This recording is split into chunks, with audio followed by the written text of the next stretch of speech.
গরম কিন্তু অলরেডি পড়ে গেছে, সামনে আরো গরম আসছে। এই গরমে কিন্তু সকালবেলা ব্রেকফাস্টে খাওয়ার মতো এরকমই একটা রেসিপি আজ আপনাদের সাথে শেয়ার করছি।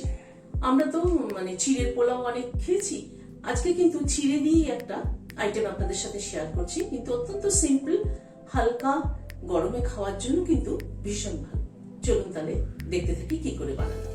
75 গ্রাম মতো চিড়ে নিয়েছি। চিড়েটাকে প্রথমে জল দিয়ে ধুয়ে নিচ্ছি,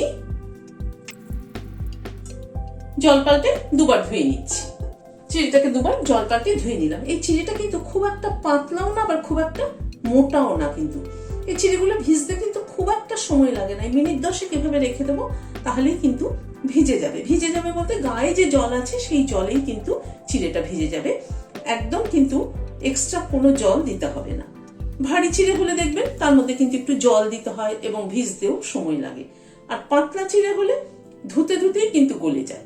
সেই জন্য এই চিড়েটাই সবচেয়ে ভালো, যেটা ভিজতে সময় লাগে না, ধুয়ে এই 10 মিনিটের মধ্যেই ভিজে যায়। এভাবে মিনিট 10 একটু রেখে দিচ্ছি। মিনিট 10 পরে দেখুন চিড়েটা কি সুন্দর ঝরঝরে হয়ে গেছে, খুব সুন্দর ভিজে গেছে। সামান্য একটু নুন দিয়ে দিলাম, একটু বিট নুন দিয়ে দিচ্ছি, খানিকটা ফ্রেশ নারকেল কোড়া দিলাম, 4-5টা খেজুর ডুমো ডুমো করে কেটে নিয়েছি সেটা দিয়ে দিলাম। এখানে একটা ছোট শসা গ্রেট করে নিয়েছি গ্রেটার দিয়ে। শসাটাকে চিপে, জলটা দেব না, জলটা দিলে চিড়েটা সগি হয়ে যাবে, সেজন্য চিপে খালি শসাটাকে দিয়ে দিলাম। 1/2 চামচ আমাদা কুচি দিয়ে দিলাম।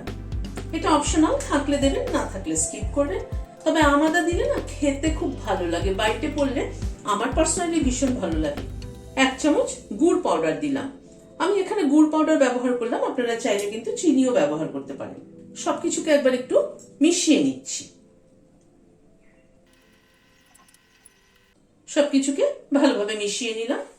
কড়াইতে প্রথমে 1/2 চামচ ঘি দিলাম, একটা শুকনো লঙ্কা ফোড়নে দিলাম, 1/2 চামচ সর্ষে দিলাম। শুকনো লঙ্কা আর সর্ষেটাকে একটু ক্র্যাক করিয়ে নিচ্ছি। কটা কারি পাতা দিয়ে দিলাম।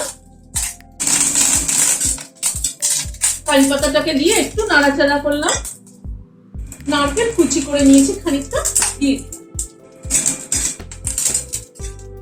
নারকেল কুচিটা দিলাম এই কারণে মুখে পড়লে না ভালো লাগবে, যদিও নারকেল কোড়া দিয়েছি, তবু কেউ যদি পছন্দ না করেন বেশি নারকেল, তাহলে এই নারকেলটা কুচি নারকেলটা স্কিপ করলেও চলবে।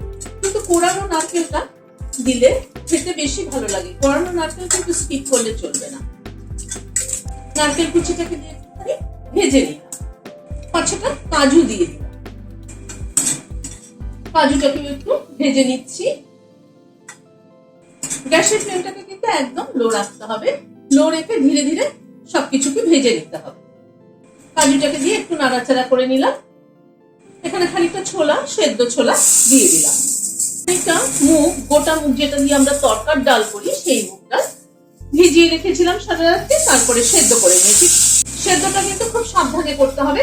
এই দেখুন কিরকম সেদ্ধ হয়েছে, চাপ দিচ্ছি ভেঙে যাচ্ছে কিন্তু গলে যায়নি। সবকিছুকে দিয়ে একটু নাড়াচাড়া করে নিচ্ছি। সামান্য পরিমাণ একটু নুন দিয়ে দিলাম। চিড়ের মধ্যে যদিও দেওয়া আছে, সেই জন্য সামান্য পরিমাণ দিলাম এখানে। এগুলোকে কিন্তু খুব একটা বেশি ভাজবো না, জাস্ট একটু হালকা মিনিট খানেক টস করে নেব। গ্যাসের ফ্লেমটাকে বন্ধ করে দিচ্ছি। এবার এটাকে চিড়ের মধ্যে ঢেলে দিচ্ছি। খানিকটা রোস্টেড চিনেবাদাম দিয়ে দিলাম, এটা আগে দিতে ভুলে গিয়েছিলাম। এবার পুরো চিড়েটাকে মিশিয়ে নিচ্ছি। সকালের জলখাবারে কিন্তু এরকম একটা বানিয়ে নেওয়া যায়, দারুণ টেস্টি হয় খেতে। কিন্তু বানিয়ে দেখবেন, গরমে কিন্তু এরকম হালকা হালকা হলেই কিন্তু বেশি ভালো লাগে খেতে। সবকিছুকে মিশিয়ে নিলাম। লাস্টে একটু লেবুর রস দিয়ে দিচ্ছি। বেশ টক, মিষ্টি, নোনতা সবকিছুর সমন্বয়ে কিন্তু দারুণ টেস্টি হয় খেতে। সামান্য পরিমাণ একটু ধনেপাতা কুচি ছড়িয়ে দিলাম। সবকিছুকে দিয়ে আবার একটু মিশিয়ে নিচ্ছি। তৈরি হয়ে গেল সকালে জল খাবারে খাওয়ার জন্য ছোলা, মুগ, খেজুর সবকিছু দিয়ে, শসা, নারকেল সবকিছু দিয়ে চিড়ে। ভিডিওটি যদি ভালো লেগে থাকে তাহলে একটা লাইক এবং সাবস্ক্রাইব করার অনুরোধ রইল। আজ তাহলে এখানে শেষ করছি। নমস্কার।